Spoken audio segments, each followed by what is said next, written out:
Et c'est bizarre comme les choses peuvent se passer parfois dans la vie.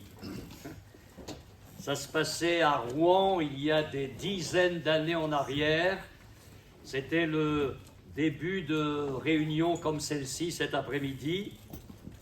Et puis, 3 jeunes gens sont entrés dans la réunion, et j'espère que vous n'êtes pas entrés comme ça, avec le désir de passer une bonne partie de plaisir, et ils sont entrés pour se moquer de tout ce qui allait se dire et se faire dans la réunion. Alors ils se sont installés tous les 3, et puis ils ont assisté à la réunion, sans la troubler bien sûr, mais en n'en passant pas moins, en écoutant l'évangile, les chants, etc. Et puis, en sortant, les 3 se sont concertés et ont continué leur moquerie, sauf un des 3, qui a dit, excusez-moi de le rapporter comme ça, vous êtes des imbéciles, vous n'avez rien compris. Il venait de se convertir, c'était Pierre Nicole, qui est devenu le pasteur que certains connaissent. Dieu avait saisi ce jeune homme-là, ce jour-là. On arrive dans les réunions avec notre paquet avec nous, quoi. C'est le passé. Tout dépend le foyer dans lequel on a grandi, tout dépend ce qu'on a entendu, tout dépend les souffrances qu'on a eues, et on n'arrive pas forcément très bien disposé pour tout de suite recevoir l'évangile, mais Dieu connaît notre cœur. Et quand notre cœur est honnête, Dieu le sait. Et à ce moment-là, il a le pouvoir d'agir. Et comme on l'a chanté, il a le pouvoir de transformer nos vies. Oui, je crois que des gens peuvent entrer ici incrédules et sortir avec la foi dans leur cœur. Je crois que des gens peuvent arriver ici avec une vie brisée, gâchée, souillée, et être pardonnés, transformés. Du temps du Seigneur Jésus, des prostituées sont venues et sont devenues de saintes femmes. Dieu change les vies. Et si je ne le croyais pas, je ne serais pas là pour le proclamer cet après-midi. Mais la Bible dit que l'évangile, c'est une puissance de Dieu pour sauver quiconque croit. Avant d'ouvrir cet évangile, je vous propose que nous nous recueillions et nous allons prier Dieu de vous bénir, de vous aider à recevoir cet évangile qui va être prêché, à le recevoir avec foi, parce que oui, Dieu vous cherche et il peut les plus grandes choses dans votre vie. Nous te remercions de ce que tu nous permets, Seigneur, d'être ici à quelques dizaines de croyants pour chanter leur foi, pour proclamer qui tu es et ce que tu as le pouvoir de faire. Ce que nous avons chanté, ce qui a été souligné, nous le croyons, tu nous cherches. Tu es le bon berger qui cherche la brebis perdue et tu le fais avec amour, avec tendresse, avec compassion. Je crois que tu cherches adultes, jeunes, enfants. Mais Seigneur, tu les cherches pour les bénir. Tu cherches pour faire du bien, pour secourir, pour changer les vies. Merci de ce que tu n'es pas le Dieu indifférent à nos souffrances, à nos situations. Je te prie pour tous ceux qui se sont joints à nous cet après-midi. Je veux te prier de bénir le message de ta parole qui va être proclamé maintenant. Je te prie d'ouvrir les cœurs à ta grâce. Je crois que tu es capable, Seigneur, des plus grandes choses. Et je te remercie du plus profond de mon cœur pour ce que tu vas faire. Amen. Amen. Je vous invite à ouvrir l'évangile de Jean au chapitre 19 et nous allons lire à partir du verset 17. C'est la deuxième partie de la Bible. Vous avez Matthieu, Marc, Luc et ensuite l'évangile de Jean, chapitre 19, verset 17. Si vous êtes un peu perdu, quelqu'un va vous aider à trouver le texte pour que chacun puisse suivre la lecture que nous allons faire. Jean, chapitre 19, verset 17.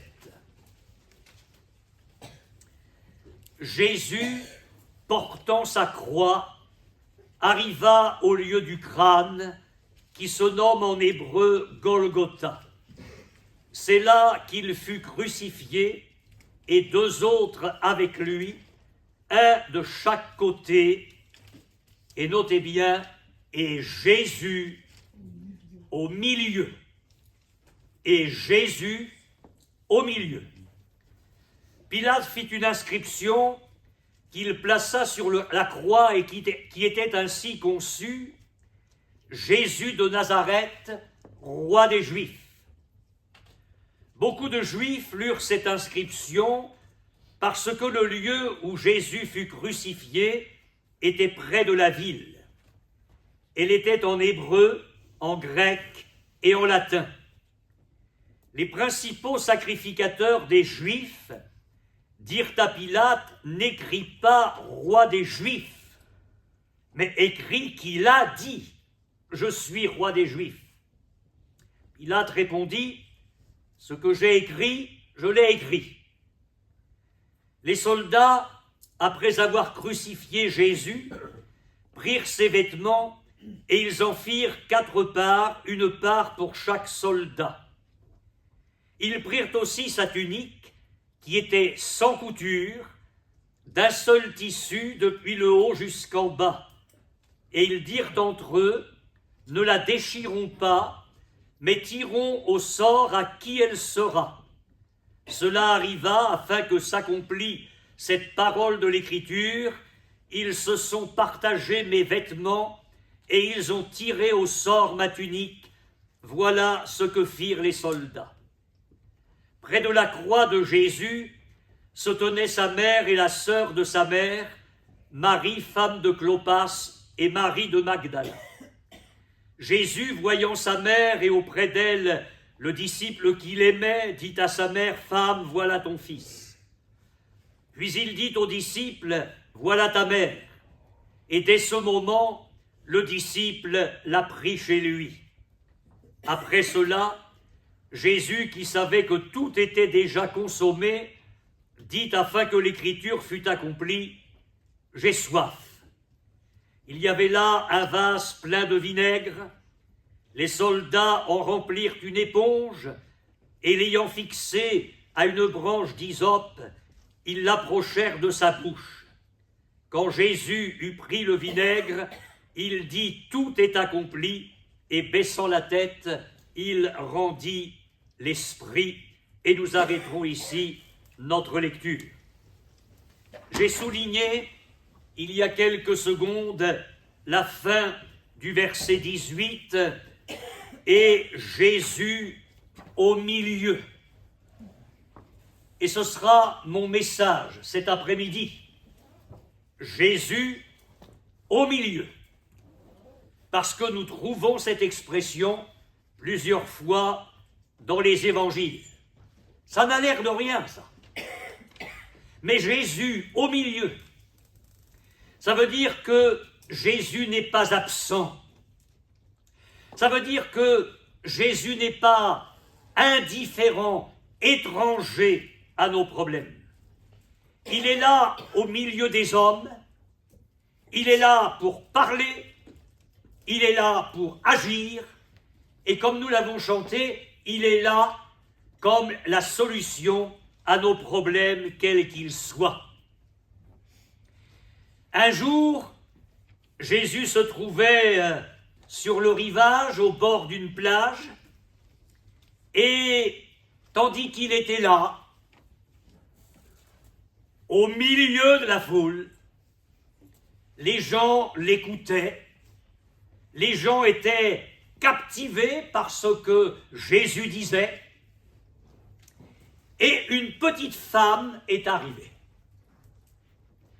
Cette femme était atteinte d'une perte de sang depuis 12 ans. Nous comprenons la suite. Elle a cherché sa guérison auprès de plusieurs médecins. Aucun n'avait pu la guérir. L'Évangile nous dit qu'elle avait dépensé tout son bien. Et elle était allée en empirant. Et comme cela a été souligné dans les chants tout à l'heure, elle a entendu parler de Jésus, de ce qu'il faisait, de ses guérisons, de ces miracles, comment les corps étaient guéris par la puissance du Christ. Et elle a eu un raisonnement tout simple que je vous demande d'avoir cet après-midi. Si Jésus a fait ça pour les autres, pourquoi ne le ferait-il pas pour moi? Et la foi est venue dans son cœur. Et elle s'est dit très simplement, mais si je vais là discrètement parmi les gens, et si je peux seulement toucher le bord du vêtement du Christ, je serai guéri. Elle n'a pas dit je serai peut-être guéri. Elle n'a pas dit après tout on va essayer.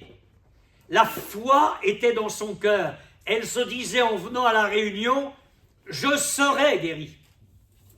Alors elle s'est frayé un chemin là au milieu de tous les gens. Elle est arrivée par derrière. Elle a touché le bord du vêtement de Jésus. Et là quelque chose d'inouï s'est passé. Une force est sortie de Jésus, a pénétré le corps de cette femme. Et elle a senti instantanément qu'elle était guérie dans son corps. Et Jésus a senti cela. Et l'Évangile dit quelque chose de très intéressant. Se retournant au milieu de la foule, se retournant au milieu de la foule, il a dit, qui a touché mes vêtements? Alors on imagine les mouvements de masse qu'il y avait du temps du Christ. Les gens étaient tout autour de lui, ça se bousculait, et des gens touchaient Jésus parce qu'on les bousculait. On peut venir pas loin du Christ parce qu'on nous bouscule. Allez, viens à la réunion, allez, viens à la réunion, allez, viens à la réunion. Mais c'est pas comme ça qu'elle était venue, elle. Je serai guéri. Amen. Alors, Jésus dit, qui m'a touché? Les disciples disent, enfin, qui m'a touché? Qui t'a touché? Mais la foule te bouscule de partout. Non, mais Jésus savait les choses. Et la femme, se voyant découverte, est venue toute tremblante aux pieds du Seigneur et elle lui a dit toute la vérité. Et Jésus lui a dit, ma fille, ta foi t'a sauvée, va en paix. Qu'est-ce que je suis en train de vous dire? Que Jésus est au milieu des gens. Et il y est comme la source de la guérison. Jésus est là au milieu des hommes, plein de compassion, plein d'amour, plein de tendresse, plein de miséricorde et plein de puissance. Il était là au milieu des petites gens, des gens qui souffraient. Il était là au milieu des désespérés, des accablés, des fatigués, des chargés, des malades, des infirmes.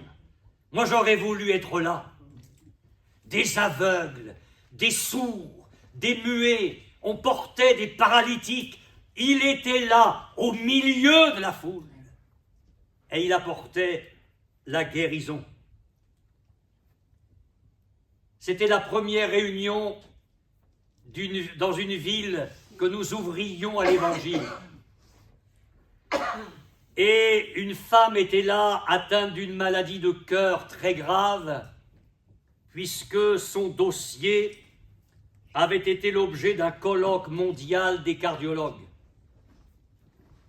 Et puis dans la réunion, j'ai donné mon témoignage en prêchant l'Évangile, en disant que le Seigneur, à l'âge de 11 ans, m'avait guéri de rhumatisme articulaire aigu et d'un souffle au cœur.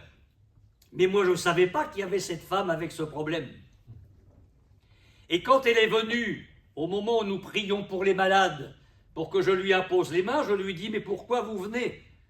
Elle m'a dit, j'ai une maladie de cœur incurable, très très grave. Et je lui ai dit, mais ce que le Seigneur a fait pour moi, il peut le faire pour vous. Alors on a prié simplement, et vous savez quoi? Elle a été guérie. Amen. Le papa, qui était un homme bien taillé, qui a vu sa fille le lendemain en pleine forme, je passe des détails parce que ce n'est pas mon propos, s'est dit, mais où est-ce que ma fille a mis les pieds?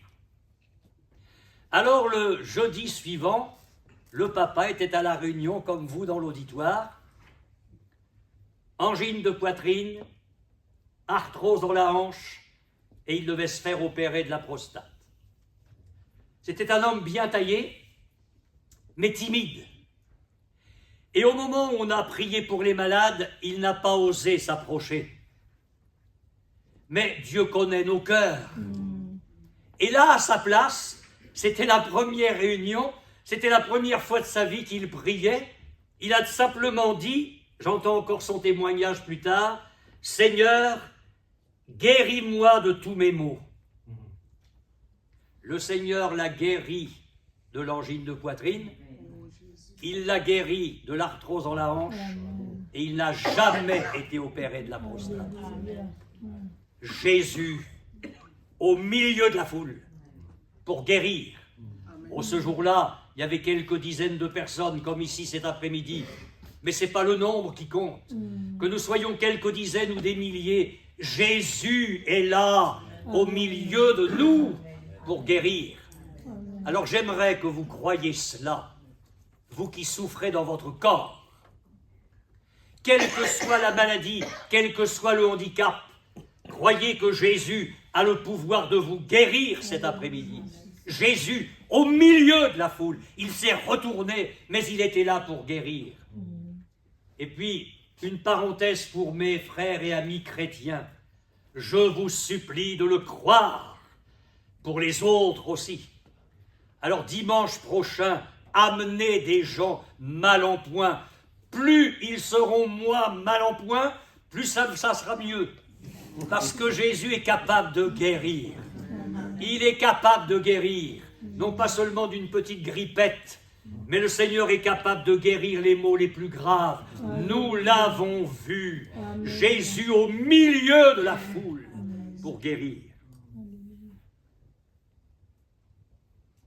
Jésus était dans le temple, il enseignait, il y avait une foule encore. Et puis voilà qu'une troupe arrive, c'était des chefs religieux, et ils traînent là une femme avec eux.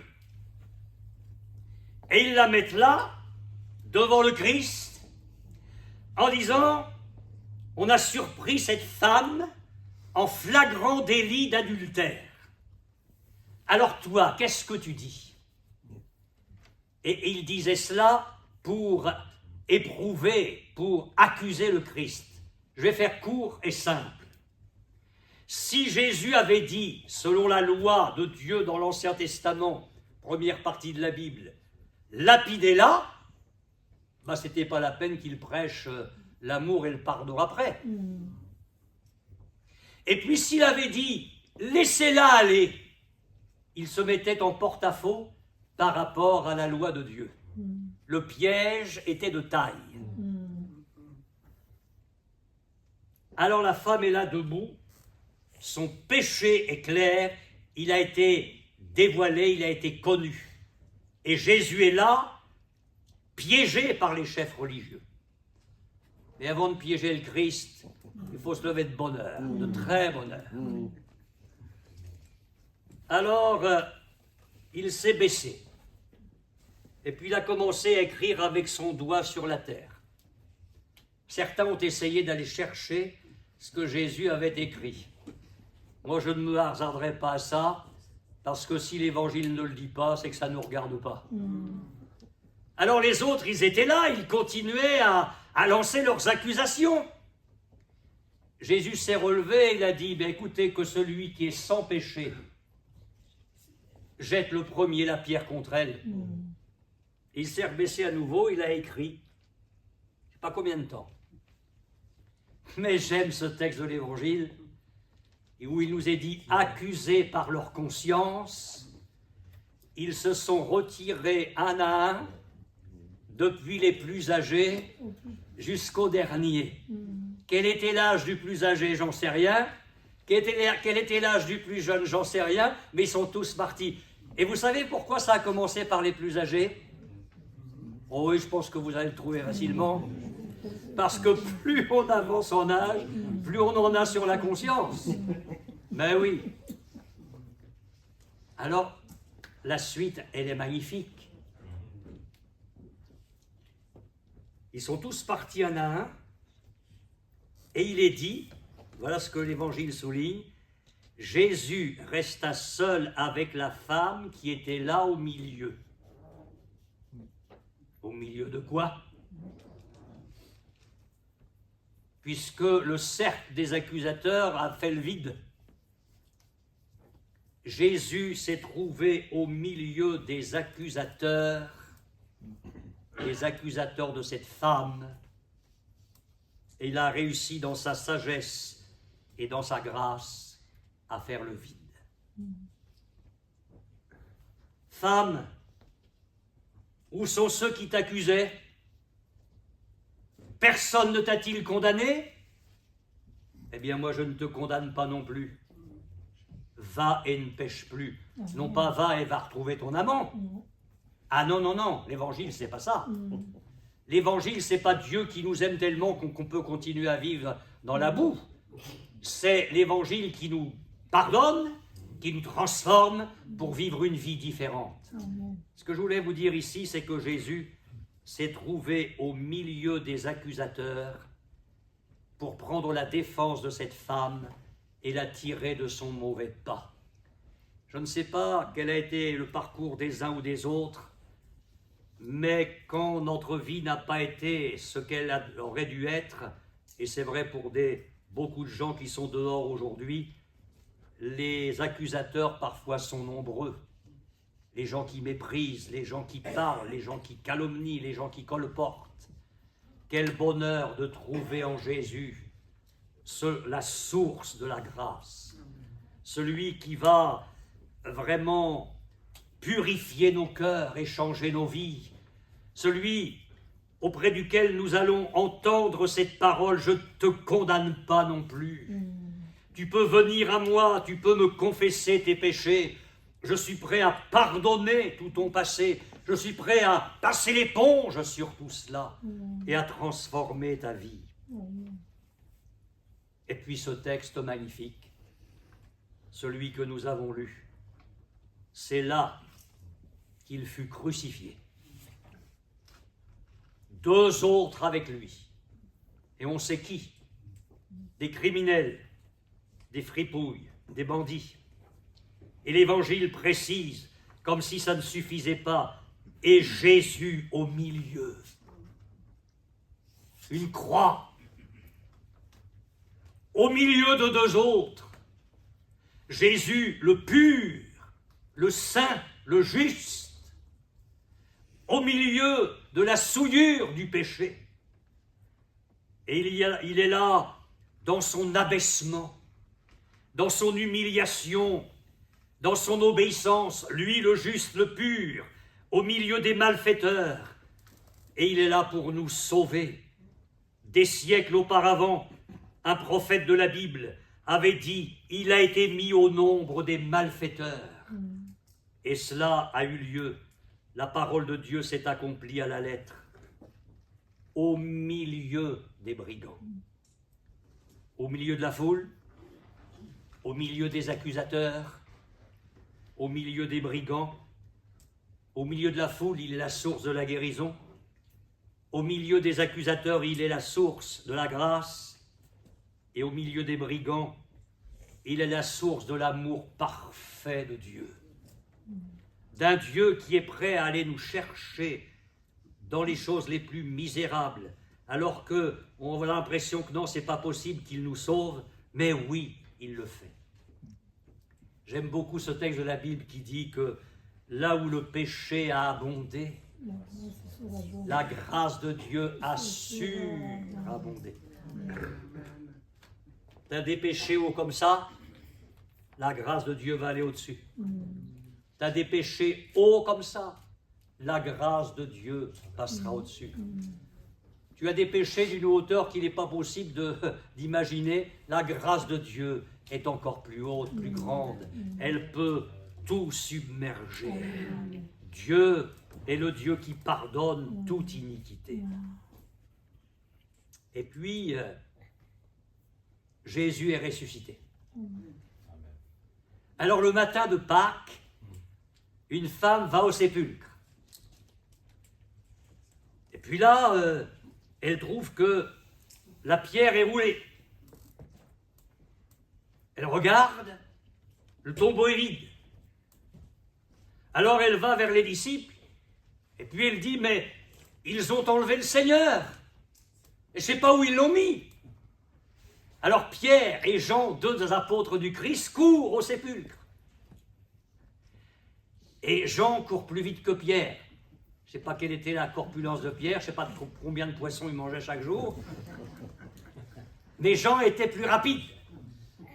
Alors il arrive le premier au sépulcre, mais il n'ose pas rentrer. Pierre arrive derrière, un peu essoufflé, et lui, il ose rentrer. Vous avez remarqué comme on peut se compléter dans la vie. J'aime ça. Il y en a un qui court plus vite, mais l'autre qui est plus hardi. Alors finalement, ils entrent dans le sépulcre, puis ils voient le linge qui a enveloppé le corps du Seigneur, le linge qui a enveloppé sa tête, a plié à part. Oui, parce que même ressuscité, Jésus prend soin de son linge. Parenthèse, plié. Mais le tombeau est vide. Il ne le voit pas. Alors il rentre à la maison. Et puis, cette femme, Marie, est là. Et puis elle va se pencher. Et là, elle voit deux anges. Deux anges qui, l'un est à la tête, l'autre au pied où a été couché le Seigneur. Et ces anges disent à Marie, mais le Seigneur n'est pas là, il est ressuscité. Va dire aux disciples qu'il est ressuscité. Alors, le bruit court effectivement que Jésus est ressuscité. Et les disciples sont remplis de foi, comme vous cet après-midi. Ils n'en croient rien. Et le dimanche soir, alors là, le dimanche soir, ils ont raisonné et se sont dit, bon, on a suivi Jésus, il a fini sur une croix. Nous, on l'a suivi pendant 3 ans et demi, on va passer par le même chemin. Alors, ils ont mis le lit, ils ont mis l'armoire normande, ils ont tout bloqué, ils se sont barricadés. Les portes étaient fermées, ils vivaient dans une terreur terrible. Et l'Évangile dit le soir, dimanche, le soir de ce jour qui était le premier de la semaine, Jésus est apparu au milieu d'eux. Il avait un corps transformé et, entre autres, nos murs ne lui font pas peur et nos portes fermées non plus. Jésus apparaît et vous savez ce qu'il dit. Est-ce qu'il va leur reprocher leur incrédulité? Il vous met pendant 3 ans et demi et je vous avais prévenu que je mourrais mais que je ressusciterais. Aucun reproche. Nous avons besoin d'apprendre à connaître Jésus. Amen. Il dit la paix soit avec vous. Mais je voudrais souligner ceci. Jésus apparaît au milieu d'eux. Au milieu de qui? Eh bien, il apparaît au milieu de gens qui ont faibli. Au milieu de gens qui avaient la foi, mais qui maintenant sont dans le doute. Au milieu de gens qui ont cru pendant un temps, mais qui sont maintenant dans l'incrédulité. Au milieu de gens qui l'ont suivi, mais qui ont maintenant le désespoir et la crainte dans le cœur. Alors il vient au milieu d'eux pour les renouveler, pour les redresser, pour les fortifier. La paix soit avec vous. Jésus est la source de la paix pour ceux qui sont dans la crainte, dans l'angoisse, dans l'inquiétude. J'aimerais que vous le croyiez pour votre vie cet après-midi. Et je vais terminer par une parole toute simple de Jésus. Il a dit, là où 2 ou 3 sont assemblés en mon nom, pour mon nom, je suis au milieu d'eux. Jésus est remonté au ciel. Nous ne pouvons pas le voir, mais une chose est certaine, c'est qu'il est présent au milieu de ceux qui se rassemblent en son nom. Amen. Vous allez dire, mais si, par bonheur, il est 5 rue Paul-Louis Allais cet après-midi, par bonheur, comment est-ce qu'il peut être en Chine? Je ne sais pas pourquoi vous sauriez. Comment est-ce qu'il peut être au Congo-Brazzaville? Ben écoutez, si vous avez une petite bille dans la main, vous avez fait le tour rapidement, hein. Votre œil, il est partout en même temps. Parce que vous croyez que le Seigneur Jésus ne serait pas plus grand que la petite planète Terre, mais il peut être partout en même temps. C'est trop difficile à croire, ça. Il y a de l'oxygène dans cette pièce. Est-ce que vous le croyez? Même si vous ne le croyez pas, ça vous fait vivre. Mais il y a de l'oxygène en Chine. Ça dépend les heures de pointe. Il y a de l'oxygène au Congo. Et le Seigneur qui a tout créé ne peut pas être partout en même temps. Mais moi je vous dis que c'est vrai, là où 2 ou 3 sont assemblés en son nom, il est au milieu d'eux. Il est la source de sa fidélité. Et il vient avec tout ce que sa présence peut apporter. C'est le privilège et le bonheur de nos réunions. Jésus est au milieu de nous. Je me souviens de cette réunion que nous avions en Haute-Normandie où un certain soir je prêchais l'évangile comme ici et il y avait une dame atteinte d'une très forte dépression nerveuse. Et elle nous a expliqué beaucoup plus tard, alors qu'elle s'était convertie au Seigneur, ce qui s'était passé en elle à cette réunion. Tandis que nous prêchions l'évangile, elle s'est comme sentie enveloppée d'une présence bienfaisante. Quelque chose de bon était en train de l'entourer, de l'envelopper. Une paix, une sensation de bonheur qui l'envahit, inexplicable. Quelque chose était en train de toucher sa vie. Et quand elle est sortie de là, la dépression nerveuse était partie. Pas améliorée, mais partie. Je crois que Jésus est au milieu des siens pour bénir. Je me souviens de cette petite réunion. C'était dans l'agglomération d'une grande ville. C'était un baraquement que nous louions pour les réunions et c'était pas aussi confortable que cette salle. On était sur des bancs. Enfin, les prédicateurs, nous, on avait la chance d'être debout. Mais les gens qui venaient à la réunion étaient sur des bancs en bois. Et puis il y avait là une dame qui écoutait l'évangile comme vous le faites cet après-midi et elle avait perdu un œil. Prêche l'évangile et vous le croirez si vous voudrez, mais pendant que nous prêchions la parole de Dieu, elle a retrouvé son œil. Là où 2 ou 3 sont assemblés en mon nom, je suis au milieu d'eux. Il est au milieu de la foule, au milieu des accusateurs, au milieu des brigands, au milieu de ceux qui faiblissent, au milieu des croyants. Et à chaque fois, il y est comme une source de bonheur, la source de la guérison, la source de la grâce, la source de l'amour qui surpasse tout ce qu'il y a de mauvais, la source de tous les biens que Dieu peut apporter dans notre vie. Je vous supplie de ne pas manquer ce rendez-vous de cet après-midi avec le Seigneur. Il est là pour vous faire du bien. Nous allons nous recueillir et prier quelques instants pour vous.